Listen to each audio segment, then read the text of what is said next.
I'm going to slam out a little video here. I made a gift bag for a friend going on a trip, and we missed connections, so I wasn't able to give it to him. And I'm kind of running around, bouncing out of this hotel today, and I wanted to shoot this video while I still had everything together.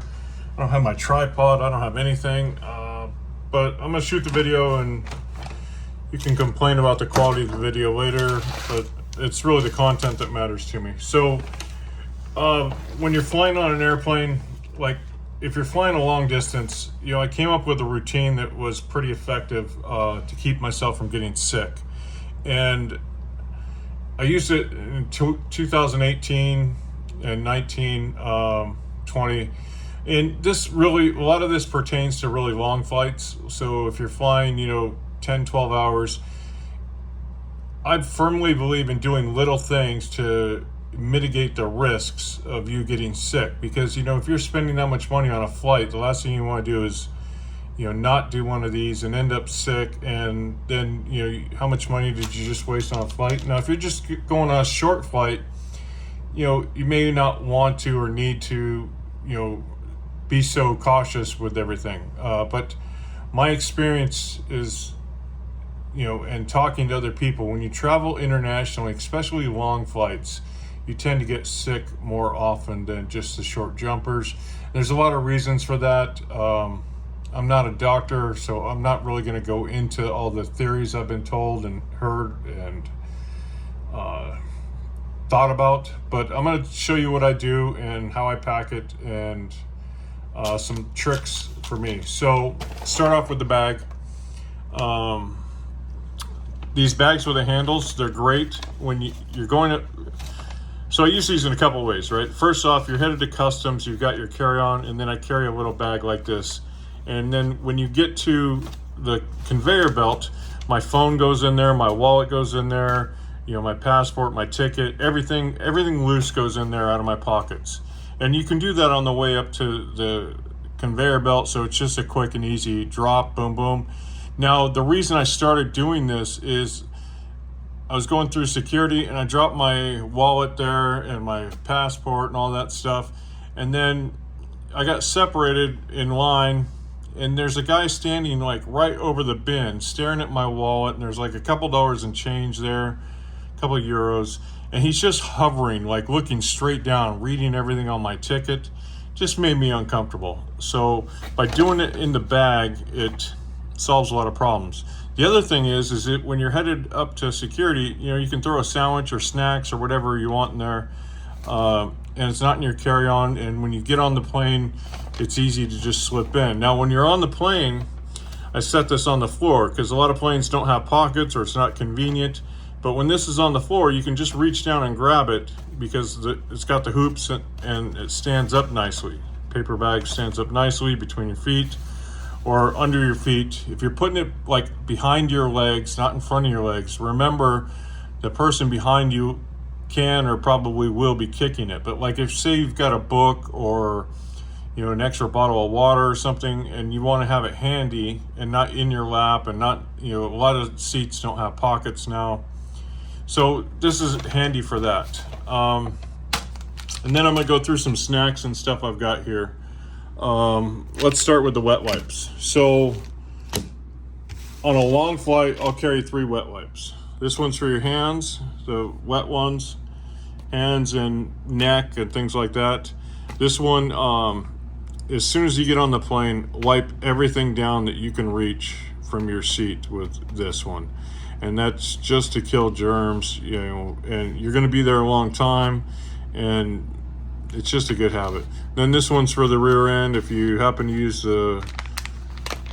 have some sort of digestive issue or anything like that on the plane, it's nice to have. So carrying the 3 wet wipes, and you can add or subtract any of these, but if I'm on a flight over 12 hours, I'm looking for those 3 packs. The next one is I like to carry some chocolates I like. So these are espresso beans from Trader Joe's, chocolate covered. They're fabulous.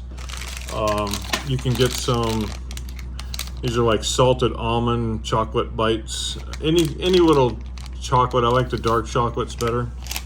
And then like something, substantial. So this is like a little oat bar, because you never know with the food you get. It may just be nasty. You may not want to eat it. Other things I like to carry are the mangoes, dried mangoes. Be careful eating too many of these. That can lead to a digestive issue, and you'll have to use those wet wipes. Dried strawberries, toasted coconut chips. These are just some things I like. And this isn't my favorite coffee, but it is a good handy go-to if you need to get some caffeine while you're en route. Imodium. There's a lot of controversy about whether to take Imodium or not when you've got diarrhea, but the bottom line is when you're traveling and you need to be somewhere, sometimes you just got to stop it up and move forward and then deal with it at a later date. But you can't really walk around with a leaky backside. Now, these two lozenges on the long flights, I found this to be very effective. The first one is a zinc lozenge, and I usually get a different brand, but this is what they had. And I put this all together in about 2 hours. It took me going store to store, walking, just because it was kind of a last minute thing. Like I said, I missed connection with my buddy, so I ended up holding on to it. But these zinc lozenges, Coldies is another brand I really prefer. These are okay. They work pretty well. The Coldies seems to work better for me personally.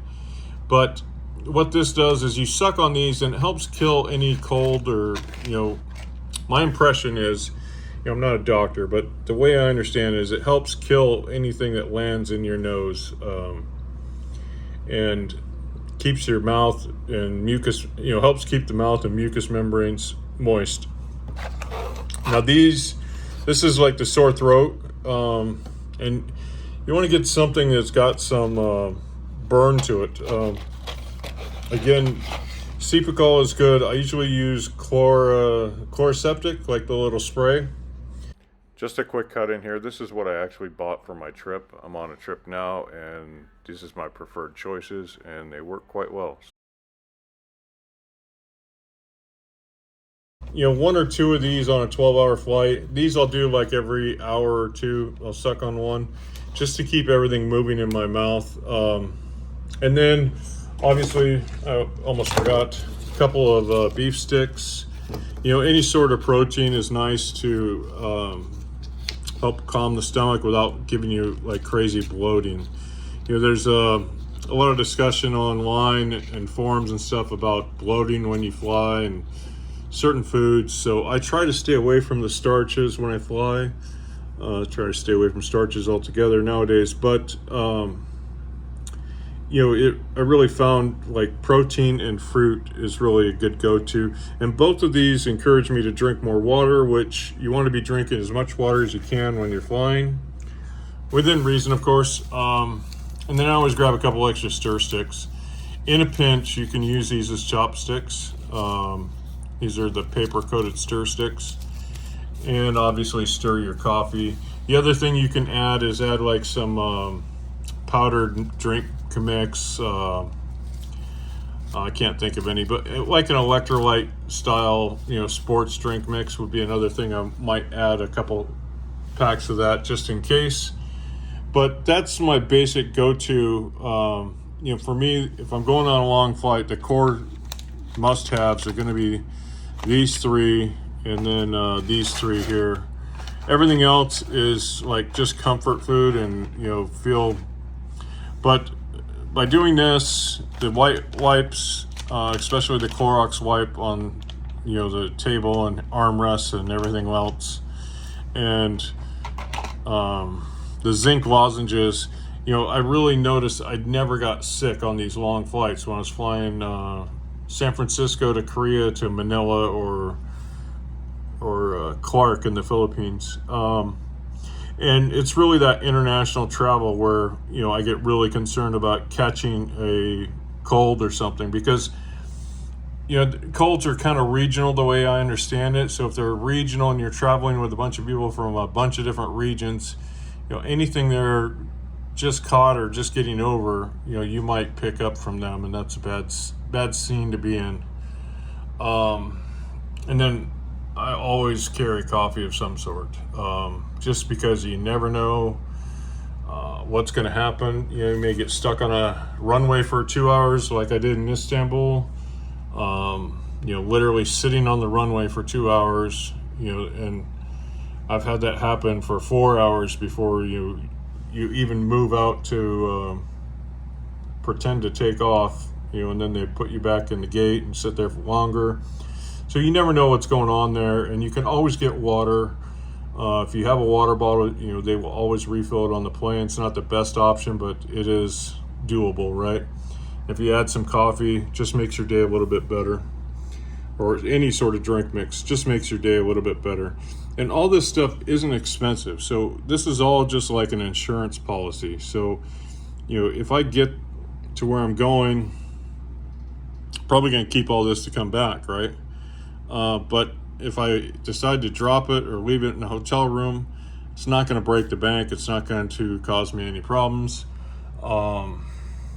That's what I do on long flights. On short flights, I still use the bag. I do snacks. Don't be afraid to pack a sandwich. Don't be afraid to, you know, my favorite that I started doing a little bit more often this year was, last year was, I'd go to the store and I was finding these tubs of blueberries when I was taking the short flights. And, you know, fresh blueberries that were pre-washed, or you can wash them in the hotel room before you leave. But that was like a great little snack on a plane. And grapes are great, and they all go through security just fine. It's easier when you have a little baggie like this because it's not in your carry-on bag, and they don't like make you take it in and out and blah blah blah. But yeah, that's what I got. Couple of my little tips and tricks for flying. And I gotta tell you, you know, being a fat ass like I am, you know, having a bag on the ground that I can pick up easily is very handy. So, you know, and like this is doubled up, so I can use one as trash and use one as storage, or use them both as storage, or just leave it as is, whatever your choice is. But I tried plastic bags, and you hang them, and it never seems to work out. This always works. I've never had a problem with it working. Once in a while it'll fall over if you're not careful with water bottles or something, but I usually keep it between my feet, you know, and never an issue. So drop any comments if you got some additions or subtractions you would make, and let me know why. Thanks. Take care. Bye.